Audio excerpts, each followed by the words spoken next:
Launch quickness is the product of the high-level pattern. Launch quickness means getting your barrel up to speed quickly, instantly.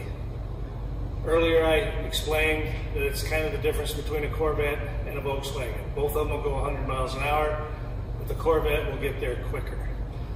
That fact, launch quickness, is what separates what I teach from everyone else. It gives the hitter more time to read the pitch and therefore make better decisions and hit the barrel more often. We develop launch quickness by creating two pivot points and then stretch them against each other so that we get a sudden snap of the barrel. Okay? The first pivot point is the hand pivot point. The barrel is turned perpendicular to the forearm. If it's a high pitch, it'll be turned like this. If it's a pitch down the middle, it'll go there. As you can see, the barrel is still perpendicular to the forearm. And if it's a low pitch, again, the barrel is perpendicular to the forearm. That is a very sudden, quick movement. Maybe not real powerful because the forearms aren't powerful enough to hit the ball out of the park by itself, but it's a very important element of launch quickness. Supinating the top hand, and then when you add your other hand, you add a little pronation to it, and when the barrel comes around, it's coming around a pivot point.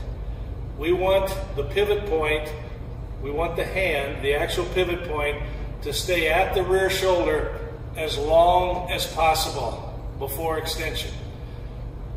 There are some pitches that you will hit and your hand has never left your rear shoulder. Notice when I'm in my stance here, my hand is 8 or 10 inches off my shoulder, and when I'm hitting the ball, it's still 8 or 10 inches off my shoulder. We're not always perfect, but that launch, that pivot, comes from a tight position. We don't pivot as our hands are pushing forward. We pivot and then the hands go forward if necessary. Okay? So step one is to learn a hand pivot point.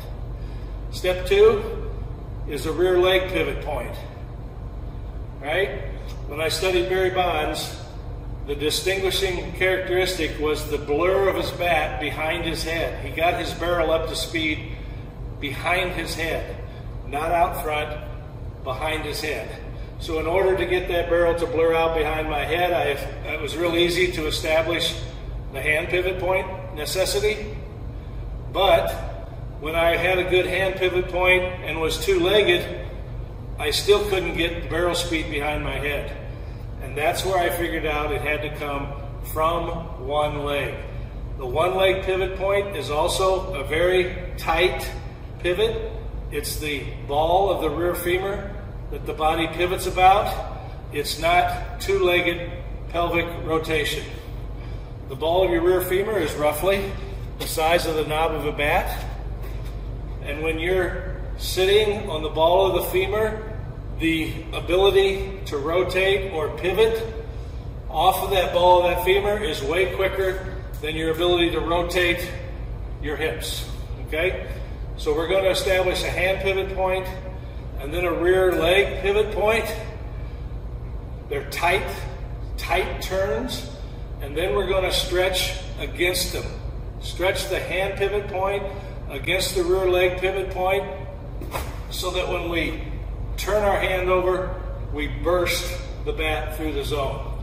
There is a rearward movement of the hand pivot point, stretching against a rear leg that's trying to turn forward, barrel trying to go rearward. As the rear leg turns forward, there ends up a stretch between them that snaps the barrel through the zone very suddenly.